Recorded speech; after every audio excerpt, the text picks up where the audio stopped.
If we think of pain in our lives, if we think of wounds in our lives, how much do we embrace our pain? I mean, I'm not talking about a gym where they're like, embrace the burn, or something like that with the weight machine. But how much do we embrace the pain? And how much do we look forward to a wound? We don't. We don't want anything to do with pain, and we don't want anything to do with wounds. And when we are wounded or when we have a pain, we don't like that feeling because it's A, an unpleasant feeling, and B, there's a kind of ostracization that takes place. Chiron, in a sense, almost becomes the embodiment of what it's like to have a wound, what it's like to be in pain, that feeling of rejection or retreat or even abandonment.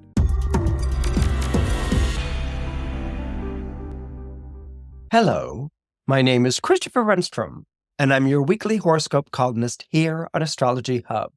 But before we begin today, I wanted to give you a heads up about an exciting offer here at Astrology Hub. Astrology gives us a profound path to self-discovery and growth.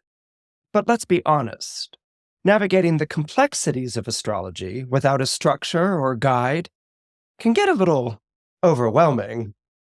That's precisely why Astrology Hub created the Inner Circle, a structured membership program for those of all levels who want to align with the cosmic rhythm and transform their lives in the process, moon cycle by moon cycle.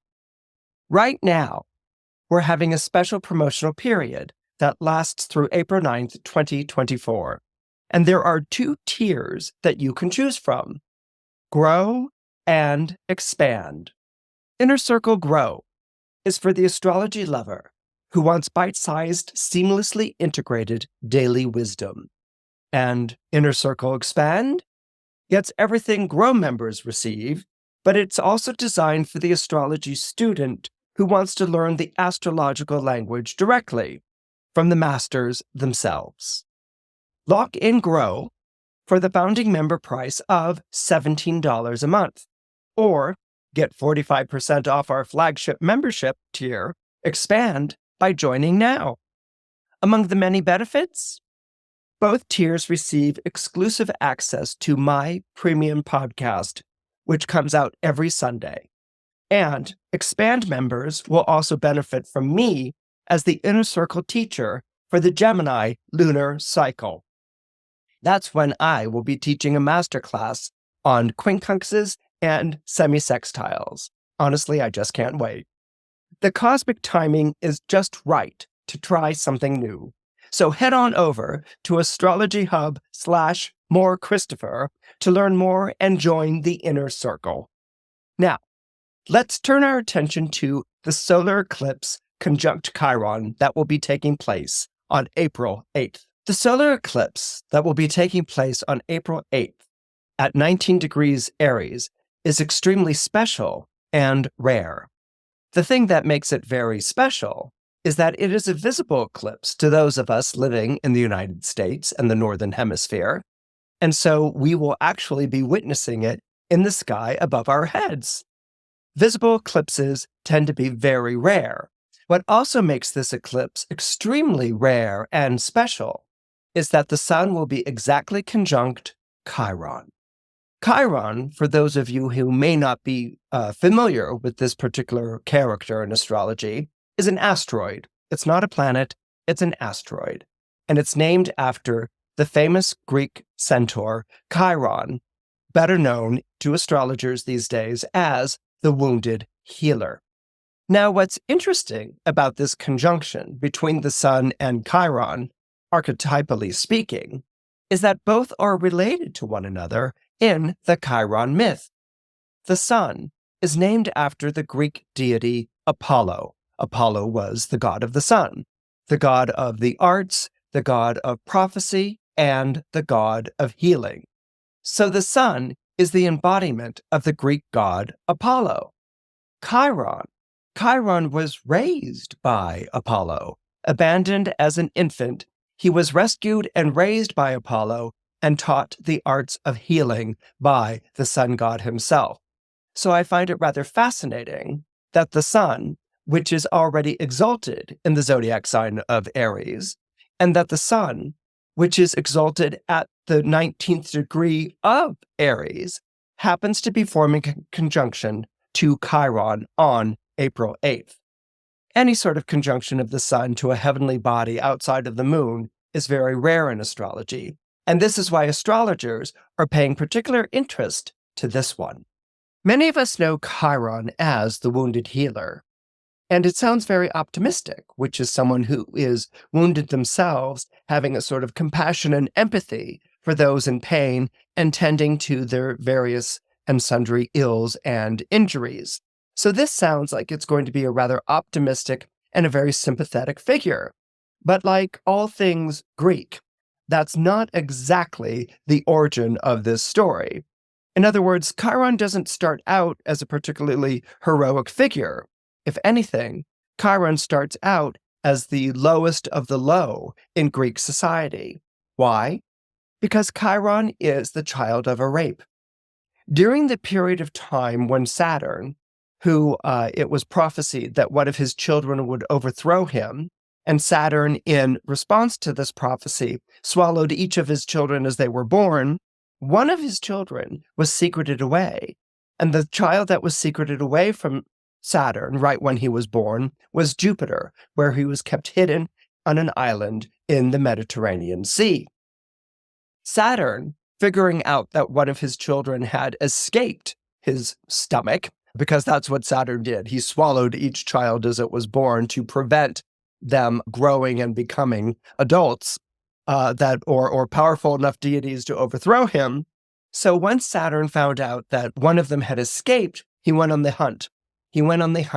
And he traveled all around the earth. He traveled to the depths of oceans. He traveled to the heights of mountains, roving constantly, searching endlessly for this missing child of his so that he could devour him as well and prevent his eventual overthrow, or at least predicted overthrow.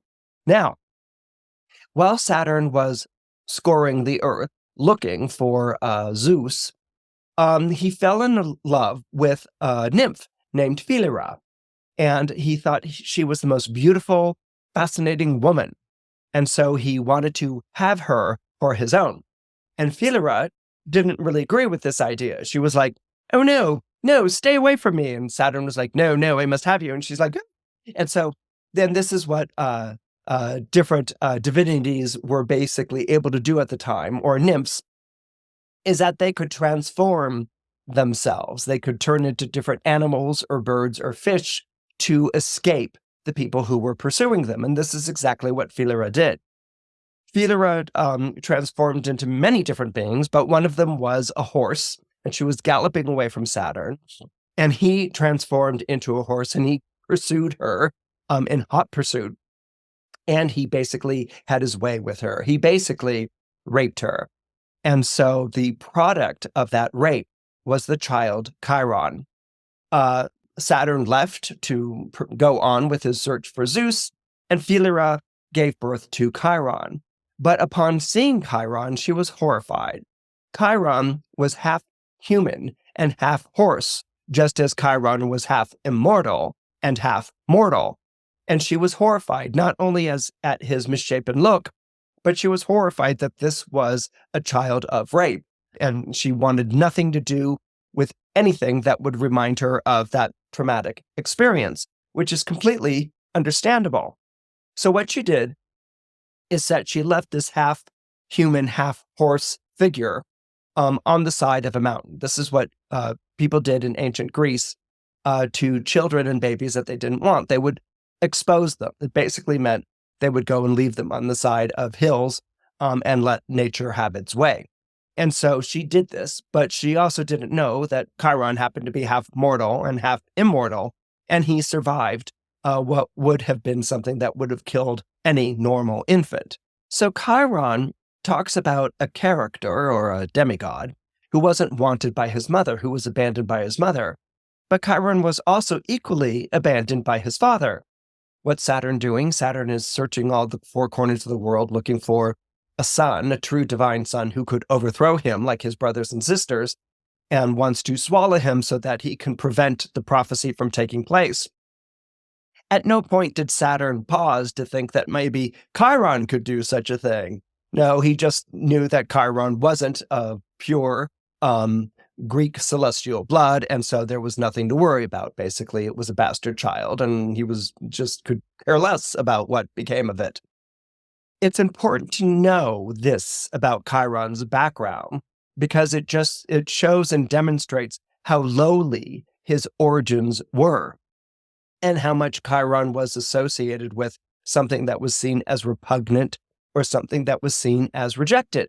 And if we think of pain in our lives, if we think of wounds in our lives, how much do we embrace our pain outside? I mean, I'm not talking about a gym where they're like, embrace the burn, or something like that with the weight machine. But how much do we embrace the pain and how much do we look forward to a wound? We don't. We don't want anything to do with pain and we don't want anything to do with wounds. And when we are wounded or when we have a pain, we don't like that feeling because it's A, an unpleasant feeling, and B, there's a kind of ostracization that takes place. You're not one of the fit societies. So you are expected to go into convalescence or to retreat from a situation, or maybe that's what you feel like doing yourself. So Chiron, in a sense, almost becomes the embodiment of what it's like to have a wound, what it's like to be in pain, that feeling of rejection or retreat or even abandonment. In addition to this, Chiron is called nowadays a centaur and was even referred to back in the day as a centaur. But Chiron isn't really a centaur. A centaur are usually half human and full body horse. They have the four legs of a horse and then they have the torso and the head and the arms of a human. And so there can be a sort of wild and graceful qualities to centaurs. They can gallop, they can trot, they can, be horse-like, they can engage in horseplay, and that's where the wild side comes from with centaurs. But Chiron did not have the body of a horse. When you look at early depictions of Chiron on Attic vases, particularly in vases depicting the wedding of Peleus and Thetis, you will see Chiron as a member of the wedding party, but he is a full human body.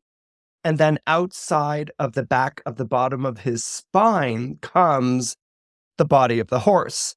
But it's not four legs, it's only two. So you'll see this person walking, and then behind him, this long body of a horse. He almost looks like a Dr. Seuss character or something like this. And this is Chiron. So this is what makes him distinct both from humans, and it makes him distinct also from centaurs. When, for instance, the Greek myths talk about Chiron not being one of the centaurs, or perhaps the wisest or the best of them, he really wasn't one of the centaurs, and he kept apart from them. Because, as I said, they could be wild, graceful, and galloping creatures, and Chiron was not. Chiron's actually depicted in a number of different stories as being very clumsy, and falling over things or knocking things over as he tries to negotiate space in this human body and these horse hind quarters. All right, so this is something that's really, really important to know. Chiron's ostracization and Chiron's apartness. Now, Chiron is adopted by Apollo, who takes him and teaches Chiron the healing art. So this is where Chiron gets his aptitude, his expertise in healing people who are wounded. Another thing that isn't always known about the Chiron myth, and it ties into Aries because Aries is ruled by Mars, named after the Roman god of war and combat. Chiron trained youths to become great heroes. All right, so Chiron's the person who trained Hercules to be Hercules. He trained Jason to be Jason, Actaeon to be Actaeon, and also Achilles, who is basically the killing machine of the Trojan War. Chiron taught all of these people how to win, how to vanquish, and how to kill. And it's a curious dichotomy because we know Chiron as a healer, and why would killing and vanquishing be associated to healing? Well, part of the reason is because, for instance, in the Battle of Troy, which takes place, and Chiron is referenced as being the person who taught Achilles how to heal. When you are in the heat of battle, and let's say a comrade of yours is wounded, a friend of yours is wounded, you have to attend to that wound right away. There were no MASH units in the Trojan War. There was no Red Cross. People didn't come running out, with medical outfits and say, stop, wait a moment, we have to carry the wounded off the battlefield. That battle kept going until it was no man standing or there was a retreat. So if a comrade of yours fell in battle as a soldier, you had to know how to treat a wound, or you had to leave your comrade for dead. And many of the Greek soldiers knew how to treat wounds and did not leave comrades for dead. They would bring them back from the battlefield, and they would tend to the wounds themselves. So this idea of the wounder healing the wounded is a fascinating idea that is embodied in the archetype of Chiron. At one point in his life, Chiron himself becomes wounded. He's attending a wedding that's being given that Hercules is also attending, and there's some centaurs there. And centaurs always roughhouse. They always, engage in horseplay, as I said before. And so a few of them had a little bit too much to drink. And so they got wild and crazy, and they ran off with the bride and the bridesmaids, with every intention of having their way with these women. Hercules was appalled. He takes out his arrows, and he took out the arrows that were dipped in the blood of the Hydra, which I think he killed in labor number 5 or labor number 3. But anyway, he shoots the arrows. They go flying. They kill all the centaurs instantly. And because they are not half mortal and they are not half immortal, one of them accidentally flies into the thigh or the ankle of Chiron, and it immediately poisons him. Now, Chiron is half mortal, half immortal. So he doesn't die, but he can't shake off the poison either. He's not invulnerable in the way that the other Greek gods can be.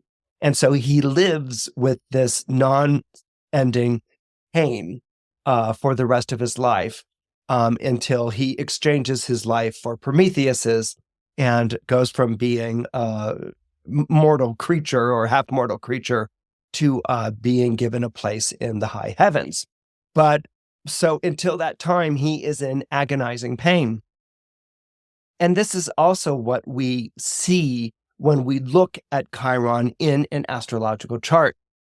Chiron in an astrological chart talks about an incurable wound that you have, that you will never, ever be able to heal.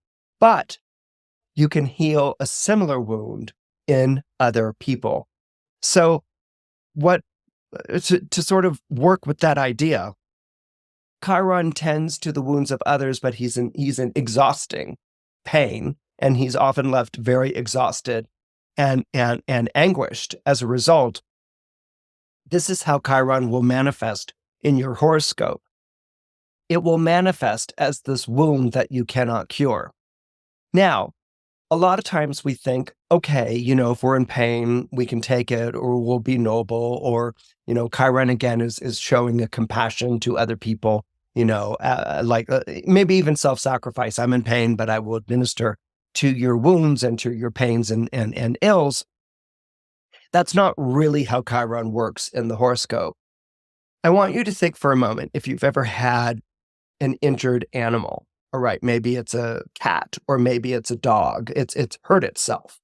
And you can see that it's hurt itself because it's limping or it's licking itself or something like that. And you maybe reach for the dog. Okay, I'm going to take it from a dog because I own a dog, so I've experienced this many times. You reach to the dog to try to comfort and to try to see what the wound is, to attend to it. And the dog immediately snarls and lunges at you. All right. This is the way that we can be when we're in pain or when we have a wound. All right. Someone may try to comfort or approach, and we respond wildly, almost with like snapping teeth and baring teeth, and with claws and jaws, all right? We bite back because pain is not generous. When one is in pain, you shut down, and you're not particularly giving. I mean, if it's an ache, you can sort of be like present, but I'm talking about real pain. The body shuts down and it goes into itself, and our energies go to surviving. They go to sustaining. Our bodies shut down. People may want to comfort us, but maybe we don't want to be comforted. We are in pain. Whatever zodiac sign that Chiron is in your astrological chart, think of it as a raw nerve, and that's the way you're going to react. And you might be having the most pleasant conversation or whatever, and maybe someone says something or does something, and it hits a raw nerve. That response is immediate. Think of a dentist's chair when they're cleaning your teeth and they hit something, you're like, they're like, oh no, did I hurt something? And like, it's a raw nerve is a raw nerve. It's painful. And that's Chiron in your chart. Now, each of us has Chiron somewhere in our astrological chart. Chiron can appear in all 12 signs of the zodiac, but I'm not going to talk about Chiron in the 12 signs of the zodiac today. What I am going to do is talk about Chiron in Aries and how it's going to play out with its conjunction to the solar eclipse taking place on April 8th. Now, this is something that if you have your Chiron in Aries, okay, regardless of your sun sign, all right, so you could be a Gemini and have your Chiron in Aries, or you could be a Pisces and have your Chiron in Aries, or a Taurus and have your Chiron in Aries, okay? This is your raw nerve. Okay, so when this is struck, this is the way that you tend to respond and to react. And as you might imagine, angrily, because Aries is ruled by Mars, which is named after the Roman god of war. Okay, so it might bring out, that sort of like anger response immediately when someone touches that chironic nerve.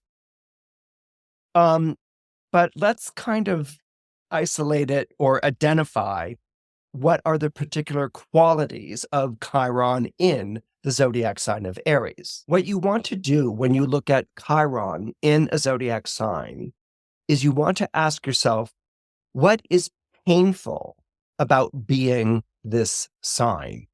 All right. It's not what's the sign's pain or what's the sign's psychological issue. What is painful about being a Taurus? What is painful about being a Cancer? Again, we're not talking about the ability to withstand pain or to succumb to it, okay? We're talking about what's painful about being a Leo, what's painful about being a Scorpio, what is painful about being an Aquarius. Ask yourself, what is painful about being this sign regarding the zodiac sign that your Chiron is in? And then play around with that myth. Play around with that story that I just told you. What elements or characters of Chiron might come out in that particular sign? Like, for instance, all right, Chiron, when he's born, is the child of an act of violence. There's something that's already Mars about that, right? So because Aries is associated to beginnings and fresh starts, Chiron's start is a painful one, all right? So starts are painful. That might be an idea that we have connected to Chiron and Aries. All right, okay, was Chiron a wanted or an unwanted child? Chiron is an unwanted child. Okay, so Chiron and Aries is going to speak to a part of your chart that feels it's unwanted, like it's an unwanted child. Let's move in the ideas of Mars with this. Mars is a really tough sign. Okay, it's named after the god of war. If you're in battle and you're fighting and you're suddenly wounded and you fall, you're not going to be like, hey, soldiers, stop the battle. Come and take care of me. That's not going to happen, all right? If you're a soldier who's fallen in battle and you're wounded, you're making a quick calculus. How many of the enemy soldiers can I take out? in a blaze of glory? Or am I going to become a problem for my fellow soldiers? And should I just sort of like, go out quicker than fighting on? I don't want to become a handicap. But soldiers, who are really tough, the other soldiers might be like, oh, we need to administer to you. And that, Chiron and Aries soldier would be like, hands off. I'm okay. I'm fine. And they're like, you're bleeding from your side, and the Chiron and Aries might be like, it doesn't matter. Go on with what you're doing. Hands off. I'm okay.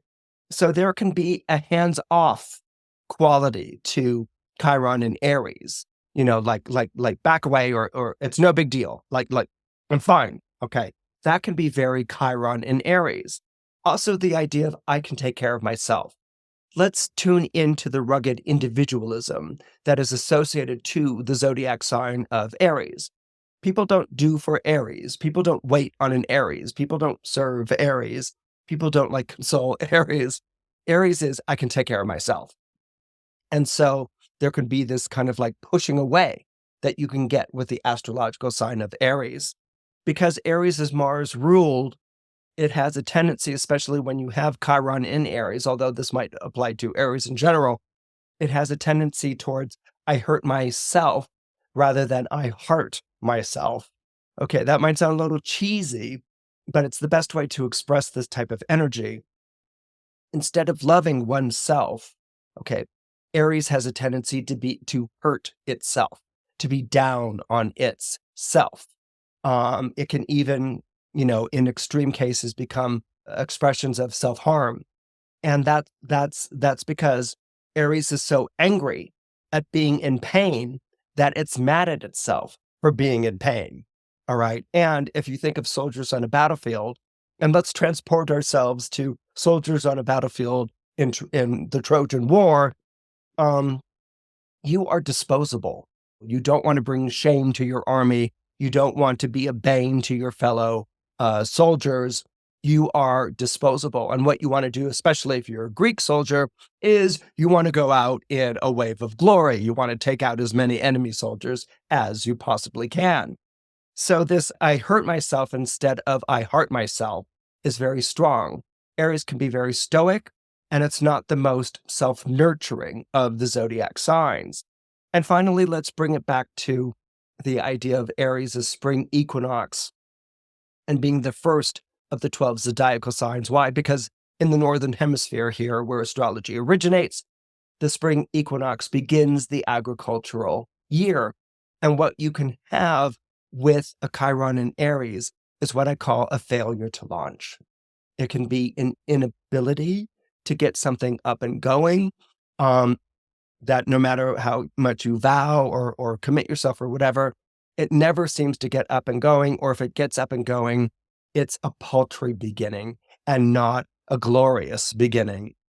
So this idea of failure to launch or woundedness around the failure to launch can also be tied up in Chiron and Aries. Now, the solar eclipse.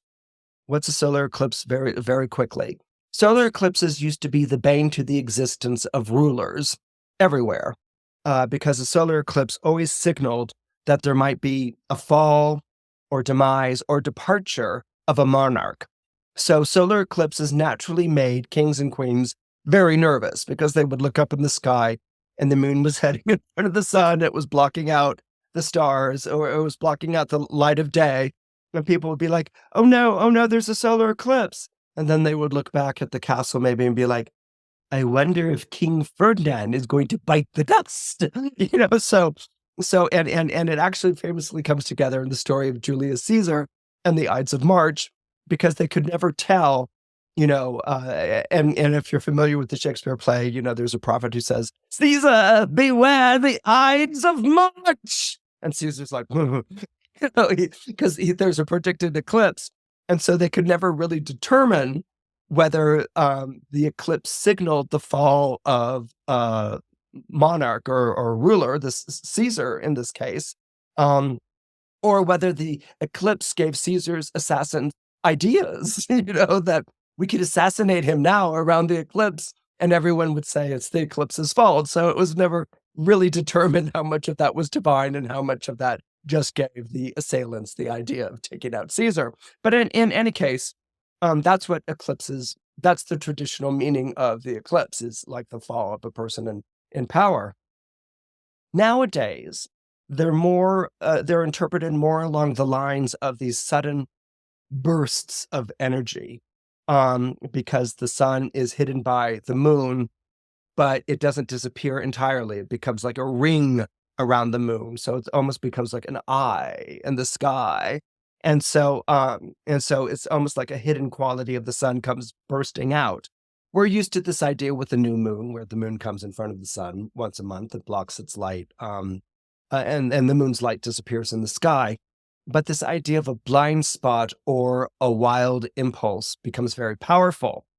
The way that eclipses are seen more psychologically in terms of our day-to-day lives is really more a matter of rectification.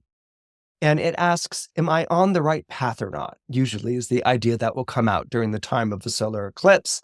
And so it can be, and this is when you find out, the solar eclipse that will take place on April 8th, you may be like, oh, I'm fumbling missteps, but I'm generally heading in the right direction, Or on April 8th, you might be like, boy, I'm really off course and where I want to go in life is over there. And I need to make these changes now to make that happen. So there's always a push forward with the solar eclipse, a kind of rectification between yourself and your life path. And it may come out in very emotional or hard to articulate ways, like restlessness or sudden actions or impulses, where you don't really know where it's coming from, except you know that it's very important. Now take that idea of a restlessness and an impulsive action and put it in the zodiac sign of Aries there, right? Aries isn't really known for calculating the risks and discussing all the pros and cons of things. Aries wants to take action right now. So this can be a period of time that's related to these sudden impulsive actions. Now, a lot of times we might be like, well, I need to, wait on that action or cool it down or try to moderate it. All I have to say is good luck. It's a solar eclipse in Aries. It's going to push and it's going to feel like a force of nature. And it's meant to be, because it's meant to get you on track with what you want in your life. Which of course begs the marvelous question of, how many of us really know what we want in life? Well, we'll see those who think they know. We'll see those who are delighted to find out that this is a confirmation of what they knew. We may see those who didn't know this before and suddenly it's coming out. We may see people who are reacting to other people who have finally figured out what they want in their life, and all of a sudden they've left, or they've changed jobs, or they're going to go and live by themselves, or, they're going to sink all of their money into this one venture. So get used to a lot of impulsive actions spilling forward during this particular solar eclipse. You may be behind the steering wheel of these actions, like I've got to do this, or you may be someone who's responding to the action, which is like, whoa, slow down, or don't mow me down, or wait, don't I have a say in this? So where you fall in this particular scene will become evident on April 8th. Now let's bring in Chiron. Chiron, as I said, if you're born with Chiron in Aries, which is a feeling of being unwanted, hands off, I can take care of myself, failure to launch, I hurt myself rather than hurt myself. This is something that's going to affect people who are born with Chiron in Aries. But what we need to talk about here is how the Chiron in Aries energy is going to affect all the 12 zodiac signs. All right. You can be in Aries and not have your Chiron in Aries. You could be in Aries and have your Chiron in Pisces. You could be in Aries and have your Chiron in Aquarius or Chiron in Virgo. All right. So this isn't just Aries specific here. So if you're Chiron in Aries, hopefully some of this information makes sense to you. And again, remember, we're talking about a pain that you can never cure in yourself, or never heal in yourself, but you can heal in others. That's your particular relationship to Chiron and Aries. Now, for the rest of us, we are being shadowed by this eclipse, right? There's a solar eclipse taking place. The moon is coming in front of the sun, and it is throwing everything into darkness. So we are in the shadow of Chiron in Aries. So these Chiron in Aries feelings, these Chiron in Aries characteristics may be foreign to us. We may have no idea where this feeling or sentiment is coming from. Or it may bring out sides of ourselves that we don't want anything to do with. It may bring out sides of ourselves that we just don't recognize. It might bring out sides in other people that we don't want anything to do with or don't recognize. So what's happening is that because of the solar eclipse's conjunction to Chiron in the zodiac sign of Aries, that influence, okay, is being spread through the air. Think of it as something that's gone viral, all right? And influence is a word that actually comes from astrology, because influence was originally this idea that the planets would put something in the air that would then either sicken or enliven, restore or destroy people. It's where kind of influenza, believe it or not, comes from. So airborne bodies were connected to the planets centuries ago. So here with this solar eclipse taking place in Aries, the energy of that Chiron in Aries is going out to all 12 signs of the zodiac. And it may be recognizable, but for many of us, it may not be that recognizable. So how do we deal with it? Every day, people turn to astrology for deeper self-understanding and growth. But the overwhelming complexity leaves many lost and confused. That's why we created Astrology Hub's Inner Circle over 7 years ago. It's the go-to place for curious minds and devoted students. Every month, we align our astrological learning with the natural rhythm of the lunar cycle, using awareness, intention, and aligned action to systematically grow in our astrological fluency and transform our lives in the process. And no matter where you're at in your astrological journey, we have a place for you to land. When you join us during this promotional period, you'll be able to choose from 2 tiers of membership. Inner Circle Grow is for the astrology lover who wants bite-sized, seamlessly integrated daily wisdom. And Inner Circle Expand gets everything Grow members receive, but is also designed for the astrology student who wants to learn the astrological language directly from the masters themselves. Now, through April 9th, you can join either level for the lowest prices we ever offer. Lock in Tier 1 of membership, Grow, for the founding member price of $17 a month, or get 45% off our flagship membership tier, Expand. By joining during this promotional period, you'll lock in these low prices for as long as you remain a member. Whether you're new to astrology or a seasoned student, whether you have tons of time to invest or just want the information in quick ways, the Inner Circle meets you where you are and gives you the consistency you need to leverage astrology's gifts to up-level your life. Join a global community united under the same sky at astrologyhub.com/innercircle24. Align with the cosmos and transform your life in the process, moon cycle after moon cycle. Join our Inner Circle today.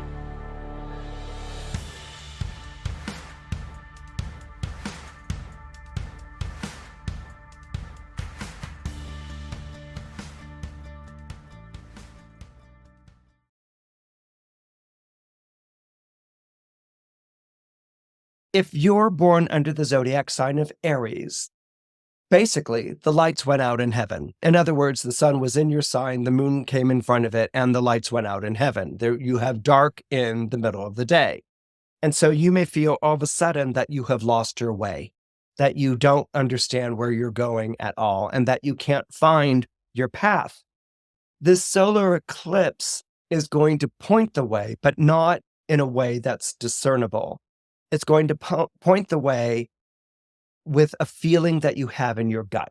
Okay, so you won't be able to see, because what's going on astrologically, I mean, what's going on physically is it's lights out in heaven, but we've got electricity. But what's going on astrologically is that lights are out. So Aries is going to have this sense of being in the dark, of being plunged into darkness, and that it has to grope and find its way, but it also has a guttural sense of this is where I should go. So what this solar eclipse in Aries is going to do is bring up that I hurt myself rather than I love myself aspect of a Chiron in Aries. And it would be a very good time for you, Aries, during this period of time to revisit your relationship to weakness. Aries is a zodiac sign that has a great deal of difficulty with weakness. It doesn't like it.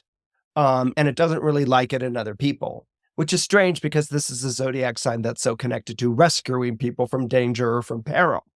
But your relationship to weakness or to wound, Aries, may be more I hurt myself than heart myself based. And this eclipse in the months ahead may be showing you a better way to deal with that, a way that instead of harming yourself, you're healing yourself. Yes, I said that Chiron is the wound that you cannot heal in yourself, but you can heal in others. But that's applicable to people who have Chiron and Aries in their chart natally. It's not applicable to all of us who do not. All right. So we can engage this energy.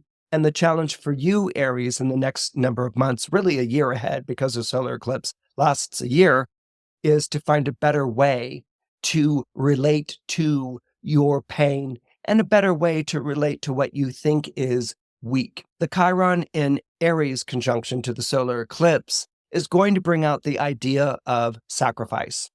Remember when we were talking about soldiers on the battlefield and not wanting to become, a burden to fellow soldiers? There are also those soldiers on the battlefield who are going to make the noble sacrifice. They're going to say, I have to save Ajax and I don't know, throw in some other name from the Iliad. I have to save them, and so I'm going to run forward and take the spears and arrows of outrageous fortune.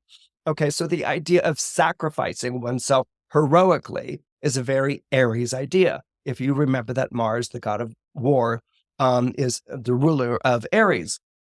As I said, Taurus is not big on sacrifice. All right, so as far as Taurus is concerned, it's like, why should I sacrifice myself for everyone else here? Okay. And that's because Taurus is a provider. It's not a hero. It's a provider. It wants to work its garden. It wants to grow resources. It wants to take care of loved ones and friends. So this idea of going and falling on your own sword is about as Taurus is as foreign to that idea as you could possibly get. It's also this idea of like, why should I give up something I earned? Why should I give up something that's mine? Why should I give up something that I won fair and square?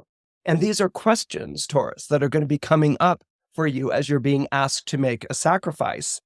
The sacrifice may also come in the materialization of a loved one or a friend in need. Maybe this is a loved one or a friend in need who's suffering or going through a bad financial time. Maybe this is the 15th time that the loved one or the friend in need is going through a bad financial time or is going through a bad or has great need, is difficult, is having difficulty. Maybe they're wrestling with inner demons, personal inner demons. And as a Taurus, you've had it and you're going to draw the line and that's it. Well, this Chiron in Aries is going to ask you to rethink that. Okay, you may be angry at this person, or you might be like, why do I have to sacrifice? Why don't you ask Bill to sacrifice? Okay, you may be passing the buck, or you might be angry with someone who's a continual, charity case. This Chiron in Aries is going to ask you to make that sacrifice. And you may find that sacrifice of time, that sacrifice of resources, that sacrifice of money, or yielding your claim on something may take you down unexpectedly a road towards redemption. Gemini, what does the solar eclipse conjunct Chiron mean for you? Gemini, like all air signs, but it happens a lot with Geminis, have a tendency to deflect a lot. Okay, if someone is saying, are you worried or something? They'll be like, I'm not worried. I don't know. Are you worried? Okay, they have a tendency to do this kind of like patty cake deflection thing that goes on, where especially around things that may cause Gemini a lot of anxiety or a lot of worry. They may have a tendency to sort of say, it's not a big deal, or deflect in terms of changing the subject. And also, some Geminis can even project onto other people their own difficulties or their own anxieties. They may say, so-and-so is really worried about something. And they're like, oh, I'll go talk to so-and-so and allay them of their fears and anxieties. And so the person goes and talks to so-and-so to allay them of their fears and anxieties. And Geminis are left with their fears and anxieties unspoken and unaddressed. So what you want to do is own those fears and anxieties during this period of time that Chiron is conjunct the solar eclipse. Another feeling it may bring out in you, Gemini, is this feeling of not belonging, that suddenly friends are looking at you oddly or not inviting you to things. I mean, there might be a touch of paranoia, but it's really more fundamental than that. It's a fear that you're not in sync with the people in your life and that you don't belong there. And so this may put you in a dilemma in the months ahead. As a Gemini, you want to get along with people, but this Chiron in Aries is going to say, well, what's the problem with not being in lockstep with people? Don't be a coward, don't conform, stand up for your rugged individualism, Gemini. This might be the Chiron in Aries message, and it might be something that you don't really know what to do with, because on one hand, you miss the companionship of others. Friendships can change. Professional associations can change. You can find yourself out of step with someone for a while. Maybe it's circumstances. Maybe the other person's out of step. But the Chiron in Aries is going to say to you, well, what's wrong with that? Stand up for who you are. And you may have a hard time judging, if standing up for who you are is really who you are, or is trying to understand other people a sign of weakness. And so that kind of out of step, out of sync quality is going to be very strong for the months ahead. And believe it or not, this is actually a prelude to Jupiter entering your zodiac sign just a few weeks from now, and that will become even stronger. But observe these feelings in you.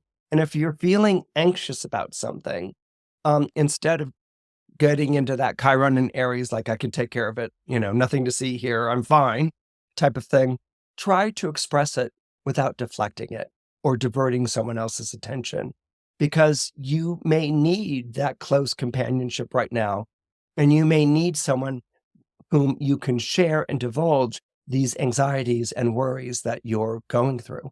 Cancer, you're going to be especially impacted by this eclipse, not necessarily because it's taking place in the zodiac sign of Aries, which is a lot. It's taking place in the zodiac sign of Aries. It's a cardinal sign just like you. But you're especially impacted by eclipses because eclipses involve the two luminaries, the moon and the sun. This is why Cancers and Leos always respond very deeply to an eclipse. It's just like people born under Gemini and Virgo respond instantly to when Mercury turns retrograde. Why? Because Mercury is the ruling planet of Gemini and of Virgo. So they can sense when Mercury is all of a sudden, moving backwards in the sky. Just like Cancers and Leos respond viscerally to both lunar and solar eclipses because they involve your ruling planets. Now, this one has a lot to do with your career and the cost of you doing your career. Now, they say that the best thing in life is doing something that you love for a living. And for those of us who get to do what we love for a living, there's nothing more rewarding and there's nothing more fulfilling. But that's not necessarily everyone's lot in life. And for a variety of different reasons that I'm not going to get into here. Many of them have to do with caste systems and economics and things along those lines. But the cost of your career is a question that's going to be quite fundamental for you, Cancers, in the months ahead. If you are at the top of your career, what is the cost on you emotionally? What is the cost on you physically? Are you having the experience that this is fulfilling? Is it fulfilling you in every sort of way? And is it a great love and joy? Or are you working at something that you feel you need to be working at in order to pay the bills, in order to provide for yourself and loved ones? Is it costing you a lot psychically, psychologically, maybe even physically, to continue at the pace that you are continuing in your career? And is it beginning to wear you down? This is something that would definitely come up with the solar eclipse that's taking place on April 8th. And this feeling that you have to soldier on. Remember the Chiron in Aries? You have to soldier on. You have to, true grit. You have to bite through the pain. You have to endure, and this feeling, and maybe even like hands off. And you might tell yourself, if I don't do this, everyone will, starve and perish and not be, able to wear their clothes and things like this, will become beggars on the street. There may really be this pressure that you feel on yourself. And again, that Chiron in Aries, I don't want to talk about it. I'm not hurt type of thing. That could be part of how this eclipse is playing out. And you may experience a change in status regarding that. People might be like, well, what if so-and-so came and helped you? And you might be like, no, and maybe they convince you eventually to take someone as an associate or an assistant, someone who could help you out. Sometimes eclipses in this placement can be sudden changes in a career, in which maybe you walk out or you find yourself on the outs. These things have been known to happen with eclipses that impact this part of the solar horoscope. So that's something to keep an eye on. But the other thing that I really want to address maybe you've recently left a career, or you maybe have recently made a career transition and you're trying to judge whether it's worth it or not. And you may be having a slow start. Things may not be picking up in the way that you expected it to. You made the big change, you made the big choice, and your career is floundering. It's not picking up. And that would reference the failure to launch part of the Chiron in Aries that I was talking about earlier. So this is going to really bring up a lot of questions and doubts. Are you on a fool's errand? Should you go back the way you came, or should you soldier on? Should you keep on going? That will be something else that will be uppermost in mind, and something that you will be dealing with for the upcoming months. But again, think of what it is. It's the cost of the career. And so it can be the cost of keeping the career, or the cost that you have to pay in order to find the thing, to find the career, to be in the career that makes you love what you do for a living. This will be the great question for Cancers around the time of this eclipse. Leos don't like having to prove themselves. As far as they're concerned, their records should speak for themselves. And actually, their records usually do. But you may be going through a period of time right now in which that is up in the air, in which questions are being asked. This is a good time to remember that old theatrical phrase, Leo, you're only as good as your last performance. So you may be facing that dilemma in the months ahead, where you have to prove that you're up to the job. Maybe you have to prove that you can keep the job. Maybe you're being challenged, by different rivals. Maybe as Leo the lion, you have hyenas that are nipping at your heels and looking at you hungrily because they want your position in life. All right. So you may feel like you have to prove yourself, in a situation you're already in. And Leos have a tendency to be like, well, I don't have to prove myself. As I said, my record should speak for itself, or I'm the person in charge, or I demand your respect. I'm in a position of authority. You can't demand respect. You have to earn respect. And respect isn't earned once. You have to earn it over and over and over again. And this is going to highlight the Aries part of the energy here, because Aries is always up for a new fight. It's like, you want to learn a lesson in respect? You want to learn about RESPECT? Okay, which was sung by famous Aries, Aretha Franklin. Okay. So Aries is like, I'll tell you, I'll show you how to spell that word, but Leo doesn't like that. It's like, Leo is more like, I'm born under a king, so respect is a divine right. It's a privilege. I mean, everyone should automatically have this idea, but what it highlights in Leo, this particular energy, is Leos don't really like to compete. They like the winning part. They like the being in charge part and the leadership part, but they're not always really comfortable with the idea of competition. Again, this having to prove yourself may be because someone's questioning your position, or maybe because you're relocating. Maybe you've transferred departments, or maybe you've made a big shift in your career. But you may find yourself back in that position where you have to prove yourself. And instead of saying to yourself, well, I don't have to prove myself, you have to prove yourself. And go ahead and prove yourself. You might surprise yourself with how really good you are at the things that you do. Virgo is interesting. Virgo is not a sign that has a very strong relationship to Aries, in that it doesn't trine it, it doesn't square it, it doesn't conjoin it, it doesn't sextile it. It makes none of the typical Ptolemaic aspects to the zodiac sign of Aries. So it's understood to not really be in sync with Aries. Yet even with their differences, there are very powerful and telling similarities that exist between Virgo and Aries. The first one is self-improvement. These are two zodiac signs that are committed to self-improvement, to making themselves better. Aries may do it in a more athletic way, and Virgo may do it in a more intellectual way. But this idea of I can always do better is something that Aries and Virgo both understand. Another idea that they have in common is self-sufficiency. Virgo, I always like the phrase, feed a man a fish, he eats for a day, but if you teach a man how to fish, he eats forever. I love that phrase with Virgo because it talks about self-sufficiency, being able to take care of yourself, but also teaching others how to take care of themselves as well. Aries has that to an extent, but Aries is more involved with the independent idea of that. Aries wants to be independent and think for itself and go wherever it pleases. Virgo is more like, I'm in charge of taking care of myself, and I want to teach other people how to take care of themselves too. Okay, so this is almost like a Virgo credo. The solar eclipse conjunct Chiron will bring up this idea of self-sufficiency with Virgo, but it's going to add a question, which is, have you become too self-sufficient? Okay, so this is something that Virgos are going to be taking a look at very deeply. Have you become too self-sufficient?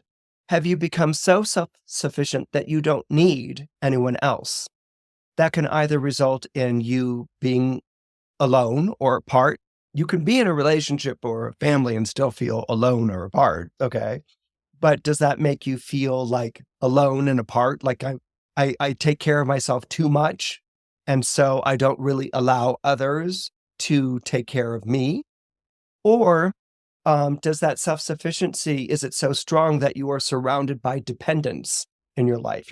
You're surrounded by people who can't make a decision or figure out something for themselves in your life, and so they always come to you, the Virgo, for that help. In any case, there can be such a thing as too much self-sufficiency. If you're too self-sufficient, it doesn't lend itself to a relationship, or at least a relationship of equals, and it can create a situation where other people are dependent on you. This is something that you may want to take a look at in the coming months, which will spring from this solar eclipse Chiron conjunction. Have you made yourself too impervious? Have you made yourself so reliable but that people never think to ask you how you are doing? Something to ask yourself in the upcoming months is, maybe you want to lower that drawbridge. Maybe you want to show people that you need them. You'll spend less time feeling angry at people for not asking if you're okay. And you'll spend more time actually talking about the things that you need, not in a to-do list sort of way, but having a conversation and saying, and just sort of like sharing what's going on with you intimately with another person. This is something that you may want to work on and focus on in the upcoming months. For Libras, this solar eclipse and Chiron conjunction will be taking place in the opposite sign of Aries, which is often referred to as your partner sign. So what you may be experiencing is this Chiron and Aries energy showing up in your relationships and your associations. On one hand, You may feel burdened by someone who has self-esteem problems, or who can't get their act together, or who keeps coming up against a dead end in their lives. And you may feel really frustrated with this person and very angry at them, even because you try to give advice, you try to give counsel, and they're always like, no, no, no, get out of my hair. I can do it. I can do it myself. And then you're like, ugh, this is so tedious. And so you might even perhaps have tuned them out a long time ago. But you may also find yourself in a relationship or association with someone who's bringing you down, with someone who is making you feel like you don't know where you're going or what you're up to, or that you don't have your act together. Remember, air signs have a tendency to deflect through projecting, all right? It's kind of like deflect to project. And so air signs are really good at changing the subject if it becomes too intimate or gets into territory where they're feeling a little bit anxious. What you might want to do, because as a Libra, you can be very relationship oriented, is that you might want to ask yourself, are you helping this person with their problems, or is getting involved with this person's problems keeping you from addressing your own? Now, that might be a little bit of like, whoa, head trip, but I mean it. Sometimes the air signs can get so involved in the business of other people, they're doing it so that they don't have to look at what's going on with them. And so this might be something that you might find very pertinent. Again, Jupiter is entering the zodiac sign of Gemini, which is an air sign like you. So this will become more timely perhaps as we get into the summer months. But maybe this isn't about directing the other person or being directed about the other person. Maybe this is about really exploring the fundamentals of your relationship, and if the two of you are truly talking to one another. And again, if the two of you should be with one another. When we have eclipses going on between Aries and Libra, there's always a question of relationships, partnerships, even international alliances, okay?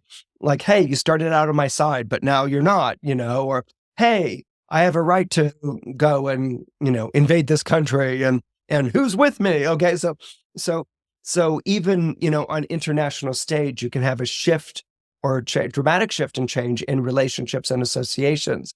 So this is what's going on with everyone else, but you're going to be particularly attuned to it because you're born under the zodiac sign of Libra.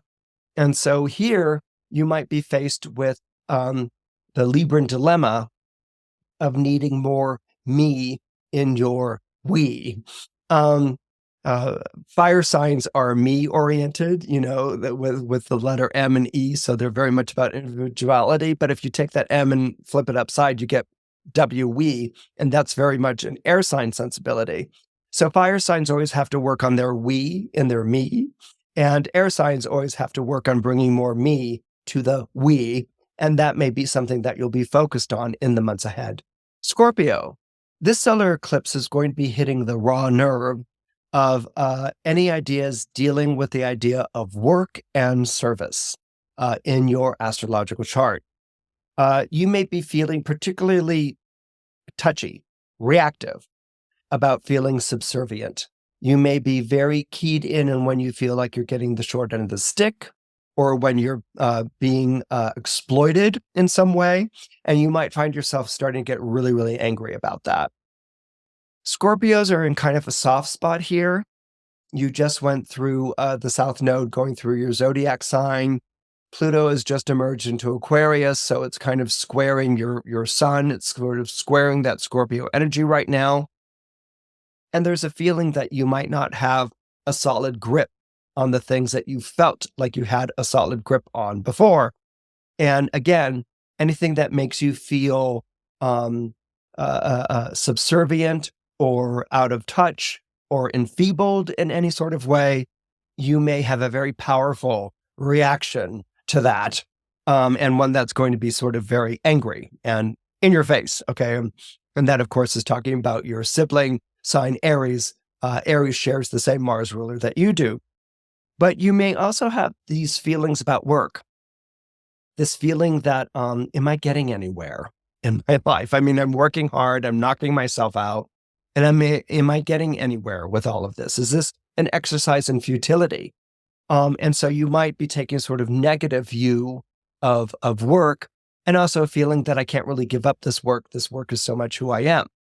And in truth, probably work really is who you are right now. There may be a part of you, you might be sharing some of that Cancerian anxiety about, the cost of doing something that you love to do.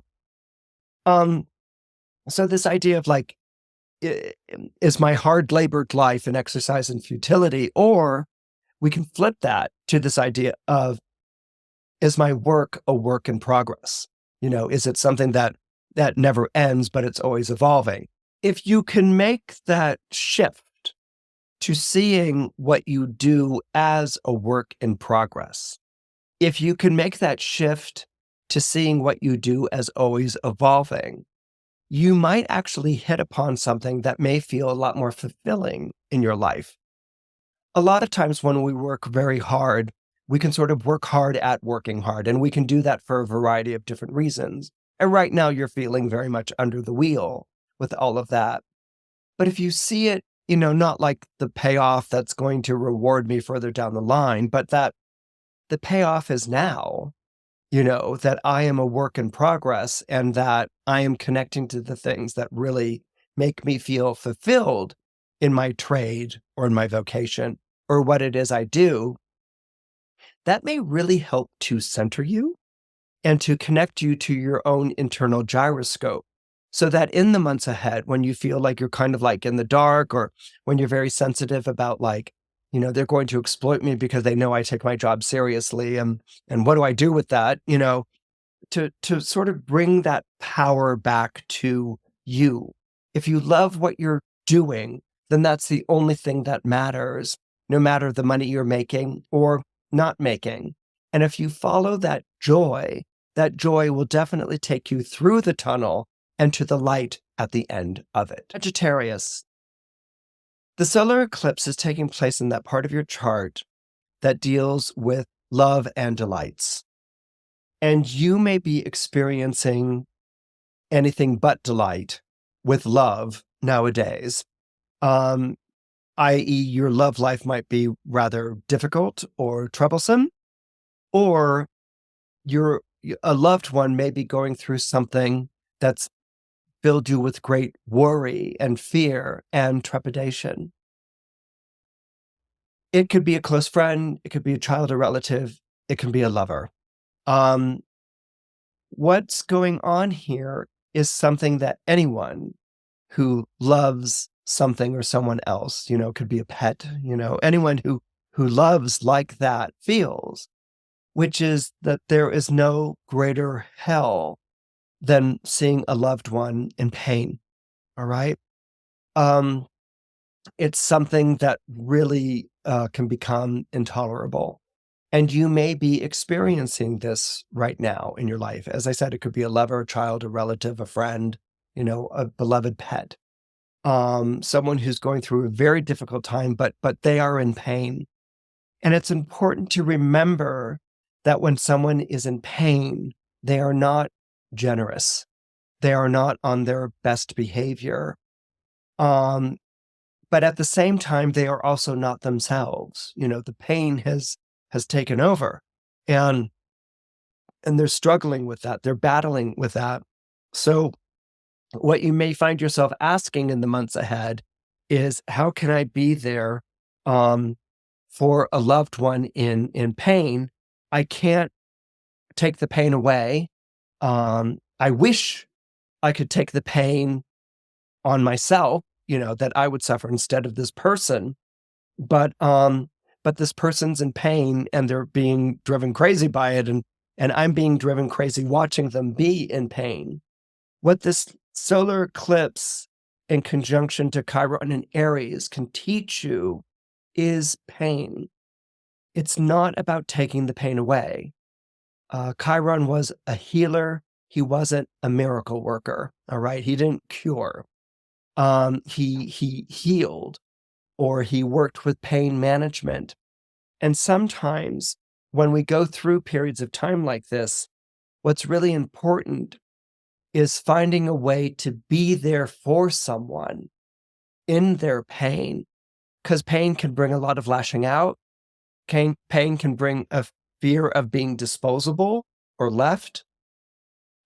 And pain can bring a fear that it would never end, that one is always going to be debilitated like this. It's important to remember at a time like this, it's not up to you to solve the pain, to take away the pain. It's not up to you to lay on your shoulders the additional burden of having to do the impossible thing, like a miracle. You can't. But you can yourself be a miracle, by being with that person in their pain, by being supportive, by being understanding, by helping them with shame that can come from pain as well. Many times people who are in pain can also feel ashamed that they're this weak. That's something that's going to be exaggerated with a Chiron and Aries.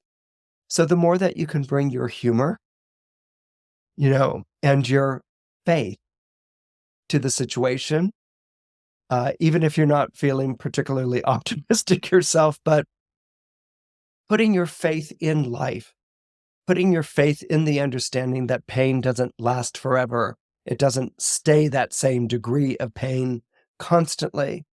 This is something that someone who's suffering or going through some kind of difficulty can find quite comforting. Sometimes the thing that people in pain find the most comforting is being able to talk about it and bitch about it and complain about it and swear at it, and if you can be there like, screw pain or whatever, that might be the most heartwarming thing that you can do, not only for a loved one, but yourself. Capricorn, what you're going to be dealing with are father issues. Aries is a zodiac sign of the father. Leo, whose ruling planet the sun is participating in this eclipse, is related to the father. And the third sign of the father is Capricorn. Capricorn's view of the father has a tendency to be more pessimistic or dark. That has nothing to do with whether your father was a difficult person or not. What it has to do with is your ruling planet Saturn rules over the winter, which is when days are shortest, nights are longest. And so it's associated to the dark father, and refers to the sun as being distant, cold, and remote. So as a Capricorn, what you may be facing in the solar eclipse are your feelings about being a father. Now, this applies to women as much as men. What I want you to go through in your mind are the things that we expect a father to be. Maybe even make a short list of 3 to 5 ideas, what you expect a father to be. One of those things is going to be a protector. And another one might be showing you the ropes, how to live in this world of challenge and struggle, being there for you, being in your corner, supportive of you. One of the things that we might associate to father is approval. And I want you to ask yourself how you are wearing that coat these days. How are you wearing the fatherhood these days? Do you feel protective? Do you feel like you're providing? Do you feel like father knows best, like you know best?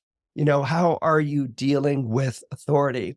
And how are you dealing with the people who are the children in your life? Now, that could be your children, or that could be people like employees or people who rely on you in some way. Sometimes when we exercise this type of authority, we do it in a way that's familiar to us. We do it like our parent did, and if you had a disciplinarian parent, you might be a disciplinarian. Or if you had a sort of like a parent who took the slings and arrows of outrageous fortune on one cheek and turned the other cheek, you might do that the same yourself. So how you parent, and again, it's not whether you have children or not. These could be, people who rely on you, people who work for you. How you parent can be a way of following in the footsteps of the parent, okay? Or how you parent can be an extreme reaction or rebellion to the way that your parent was. Maybe my parent was really difficult, and so I'm going to be the best parent ever, damn it, or maybe my parent wrestled with alcohol addiction and I'm going to have nothing to do with that. Maybe my parent was too loose and and absent, and I'm going to be disciplinarian and centered.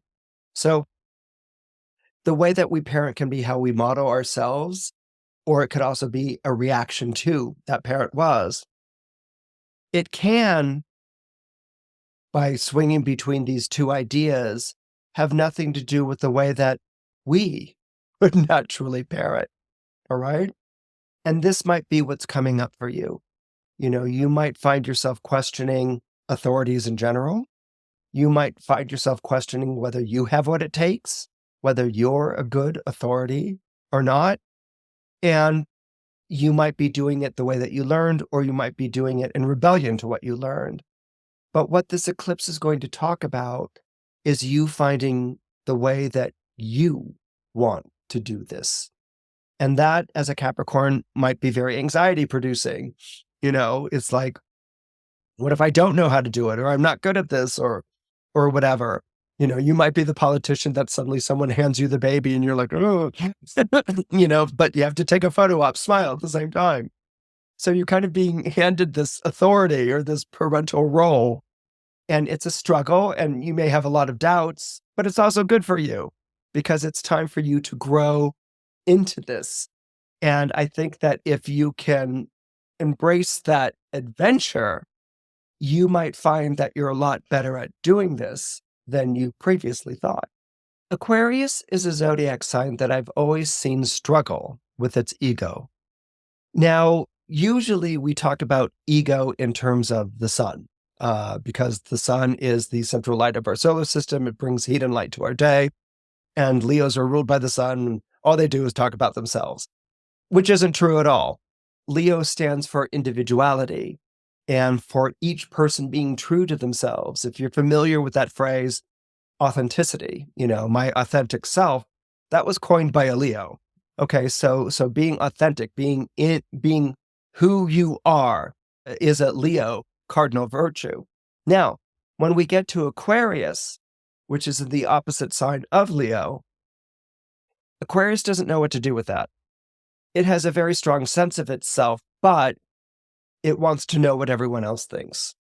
It's an air sign. Air signs always want to know what everyone else thinks. And not only do Aquarians want to know what everyone else thinks, Aquarius is a zodiac sign associated to the idea that the needs of the many outweigh the needs of the few. That to ask for anything for yourself would be selfish.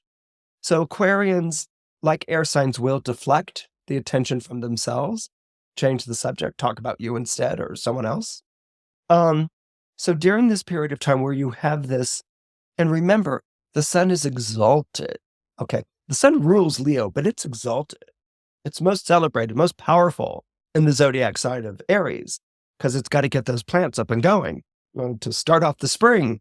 And so with this surge of energy that's going through your Aquarian horoscope, you're going to feel very much like you have to assert yourself, and you're going to feel very much in the dark as to why and how. Okay, so it's like, all right, you have to assert yourself. Now, Aquarians can have one of the anxieties of Aquarians actually have two anxieties. They have one anxiety, but we're going to talk about another one that's getting triggered now. The first one is the relationship to being seen, being not seen. Seen, not seen. Aquarians want to be seen, and then they'll change the subject so they're not seen. Okay, and this can baffle people. And over a period of time, people can simply stop seeing you if you keep talking about someone or something else. So that's something that you really have to own, Aquarius, no matter how much it pains you to do so in the coming months ahead. The other thing that is going to get triggered very powerfully right now is this idea of being compared to. And either you're lesser or greater than someone else. If you're greater than someone else, then you're going to feel like you've been too selfish and you overshadowed someone, and that person needs a chance. And so that's going to lead you to sort of want to take the shirt off your back and give it to that person. And that's not being true to yourself. You may actually be better at something than someone else is. And to make them take your place would be a mistake, especially if they're incompetent. All right, so what if you're always being compared in a way that makes you feel lesser than someone else. That brings up the other reaction, which is, I'm not seen, I'm not recognized, I'm not appreciated. These are things that are being stimulated in you right now with the solar eclipse. And so you may have a tendency to react blindly to it, or you may have a tendency to react habitually to it, which is to, no. So basically trying to work out your relationship to greater and lesser is going to be very difficult. If you're greater, you shouldn't be diminishing yourself to make someone who's a lesser light look better. And if you're lesser, are you truly lesser, or is that the way that someone's treating you? And if someone's treating you that way, are they doing it because they just don't know what you do, or are they doing it because that's a form of keeping you in your place? So these are all thoughts and ideas you're going to be struggling with in the upcoming months. And personally, as an astrologer, I would like to see you in your corner rather than giving yourself away to other people. That in itself is going to be painful in a chironic way, making yourself put yourself first. You don't really understand it. And Aries, of course, always puts themselves first. It's all about being first. So that's a lesson that you can learn from this Aries eclipse. And putting yourself first doesn't mean ignoring or tuning other people out. It just, if you stay with this paradigm, if you're better than someone else, there might be a reason why you are.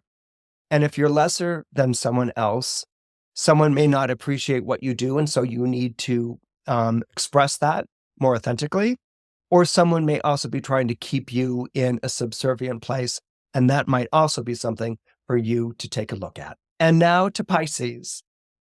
Let's talk about the pain that Pisces always feels, which is being the last sign of the zodiac, the caboose, the last sign that everyone gets around to finally after they've gone through all 12 signs. Okay. I feel for you, Pisces.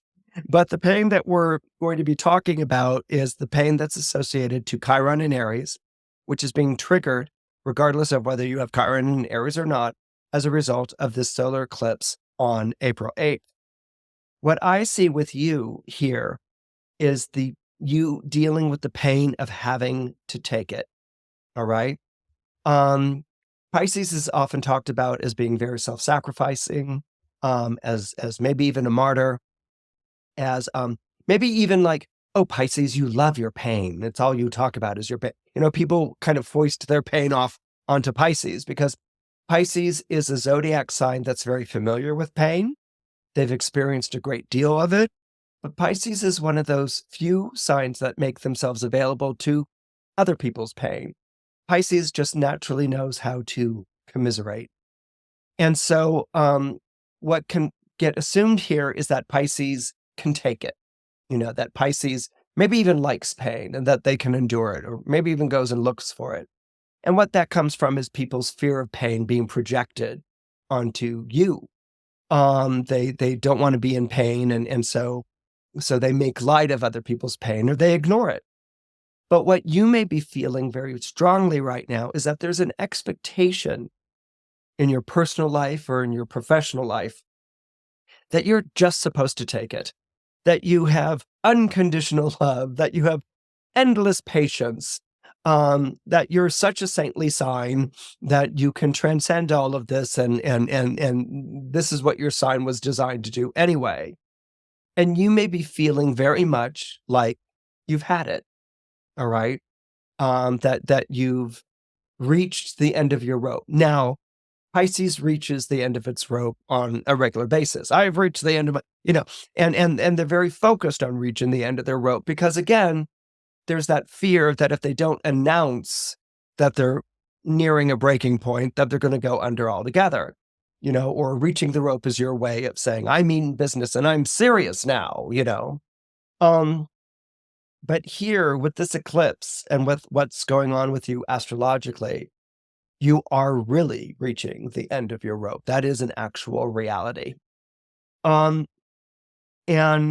my concern with you is this feeling that you have to take it as mixing and blending with the Chiron and Aries energy as to sort of make that what you're supposed to do, you know, or this would make you heroic, or this would show that you really are tough. And no one should have to take anything. And that includes the astrological sign Pisces. What you may also be feeling is, or confronting, is a woundedness that's connected to money, where you feel financially beholden to someone else, or you're the one who has to laugh when people are like, "Oh, you're such a financial mess. You couldn't add 2 and 2 and come up with 4," you know, and you're like, "Oh," you know, well, you might be tired of taking that. You might be tired of being seen that way. And you might be tired of that role that you've been cast in. Getting your mind around finances is difficult. Everyone experiences financial difficulty. Some people experience it much more extremely than others. Sometimes financial difficulty is self-inflicted, and sometimes financial difficulty, a lot of times financial difficulty can be circumstantial. The circumstances are really unfeeling, or they're really opposed to you. But that's when we can get global about finances and say, this is the lot in life, or this is the way it's always going to be. It's like when we're in pain, we can get global with our pain. We can say, I'm in pain and this is the way it's always going to be. But if you speak to people who feel pain constantly or are in chronic pain, there are, as they say, good days and bad days. There are going to be times when the pain is really unbearable, and there are going to be times in which the pain is manageable. And that's something that I'm asking you to do, or suggesting as a way to do, to manage and direct this energy that's coming out of the solar eclipse. You are at the end of your rope. You have had it. But that doesn't mean that you have to lose it, you know, or throw in the towel. What it does mean is starting to judge for yourself what's manageable, what's not manageable, what's tolerable, what's not tolerable, maybe getting rid of what's not manageable, maybe getting rid of what's not tolerable, and working to find the things that work with you in your life. There may also be circumstances that you can't work with. That's just what you have to deal with. But I think that what's really important is for you to change that phrase from, I don't know if I can take it anymore, to, why do I have to take it? Or, I don't want to take it anymore. And it doesn't have to be angry. It could just be something that you say to a friend or an intimate or lover or spouse, which is, I'm so sick and tired of being sick and tired. And I don't want to tolerate or put up with this anymore. And that might lead people to suggest ways that you could better manage, direct, or deal with these difficult areas in your life. And this eclipse may not only make you available to that information, receptive to that information, this eclipse may also show you a different way to deal with familiar problems, and a different way to deal with familiar problems by calling on your skills and your talents and strengths, but perhaps directing them in a different way and an effective way. I'm so glad that I had this opportunity to share with you the breakdown of the signs dealing with the solar eclipse in Aries and its conjunction to Chiron. I hope that you find this information useful, and I hope to see you again next time on the Astrology Hub podcast.